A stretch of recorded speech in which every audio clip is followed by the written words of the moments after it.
Hello, everybody. Here we are, chapter 6. I'm going to do some of these notes. I think I might use this note for 6.1, 6.2. I might go to the other ones. But it's about solving equations using inverse operations. I give you a couple ways to do it, but we won't spend a lot of time in the class on each of them. So it's a little bit of a review and a kind of different method to do it. But what's important to know is this idea of inverse operations, so kind of like opposite operations. So an operation that reverses the result of another operation. So, for example, subtraction is the inverse operation of addition, and division is the inverse operation of multiplication. And this is going to be important, when we have something like 2x equals 8. We need to do the inverse operation to get x by itself.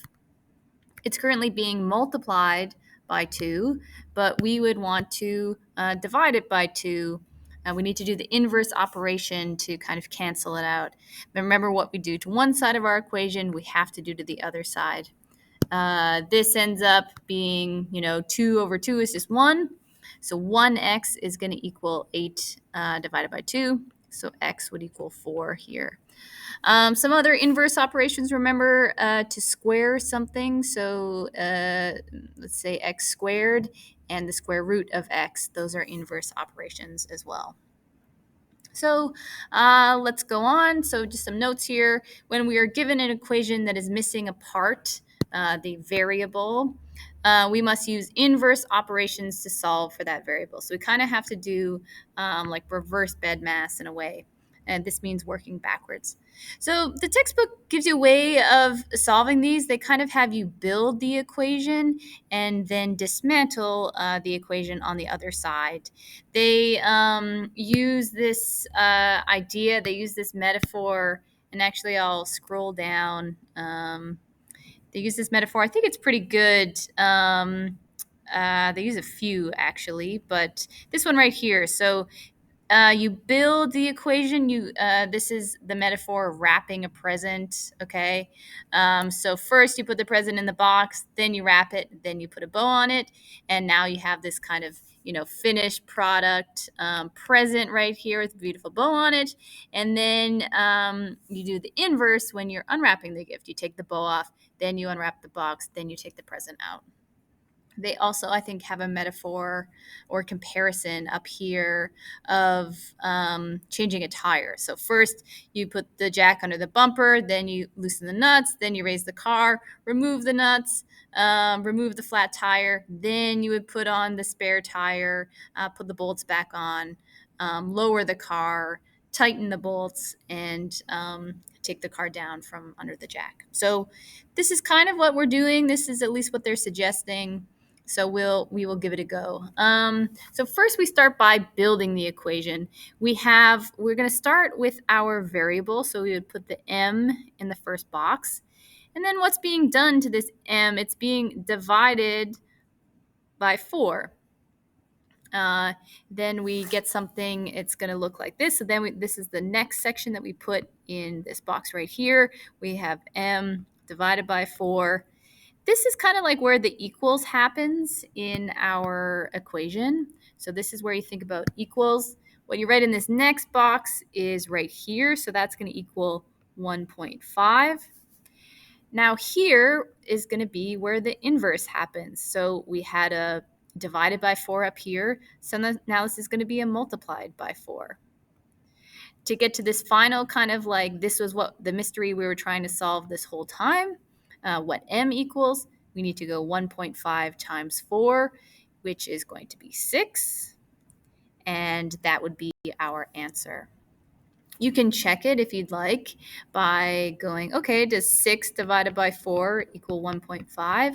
Let's check my calc. 6 divided by 4 does indeed equal 1.5. So I know that we did that one correctly. So let's build another one. Let's start in the first box with our variable there. So x. The first thing that's happening is it's being multiplied by 3. So let's do that. Now we have a 3x right there, 3x. And then the next thing that's happening to our x is it's being, there's an 8 being added to it. So let's put a plus 8 right there. And finally, we get this whole 3x plus 8. So we have the first part of our equation now. So that whole thing is in here. Remember, this is where our equal happens, and it equals what? It equals negative 13. And now we're going to do the inverse operation. So we're going to do, previously we added 8, so now we are going to subtract 8. So negative 13 subtract 8, it's going to get more negative. It's going to be negative 21. And previously, where we multiplied by 3, we are now going to divide by 3. Oh, I wanted that to be red. We're now going to divide by 3. So 21 divided, or negative 21 divided by 3 is going to give us a negative 7. And then let's check our answer. So let's see. So is it true? We're saying that x equals negative 7. So is it true that 3 times negative 7 plus 8 is going to equal negative 13? Okay, we can confirm here, or you could do it in your head, but 3 times 7, how do we do negative on this like that? Okay, negative 21 plus 8 equals negative 13. Okay, there you go. So that is confirmed correct. So that's how you do it using the kind of building and then dismantling method. I'll go over a few with you before I assign the textbook questions. There's a few more notes here that I'm going to go over. So we can also solve the equation algebraically by isolating the variable. So I'll show you here. I think there are some questions in the textbook questions where you can choose which method you'd like to use. So here we have, and I'm going to actually just kind of get rid of this one right there. So currently, m is being multiplied by 4 to get the 4, the m by itself. It's being divided by 4, so we can multiply by 4, just kind of like multiplying it by 4 over 1. And actually, I'll show you this step. So it ends up kind of, you look like this, 4m over 4. And then we'll remember from, our last chapter, if we have something that looks like this, that kind of becomes 1, and you're left with just the m. And that equals what we did to one side over here. We multiplied by 4. We have to multiply this side by 4 as well. So 1.5 times 4 is 6, and we are left with m equals 6. We already confirmed that answer up top, so I feel confident in that. This one, I would start by, when we're isolating a variable, let's deal with this first. So let's minus 8 from each side.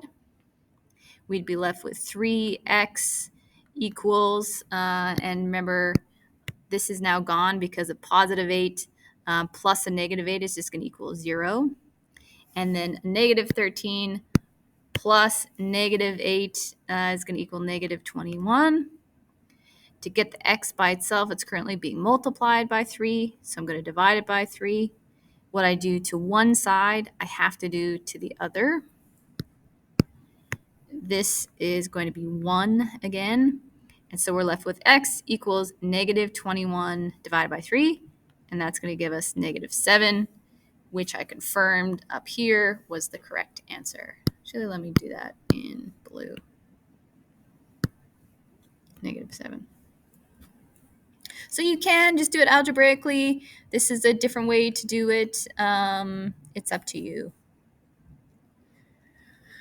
So the last little bit, we can construct algebraic equations from sentences. Commas often separate terms. So it might give you just words, and you can use those words to create the numbers. So there's some keywords. Of often means multiply. And when they say a number, this means X. This means like a kind of like a number means question mark. It's a thing that we don't know. So here we go. A number, okay, x divided by 4, okay, divided by 4 is often equals -7.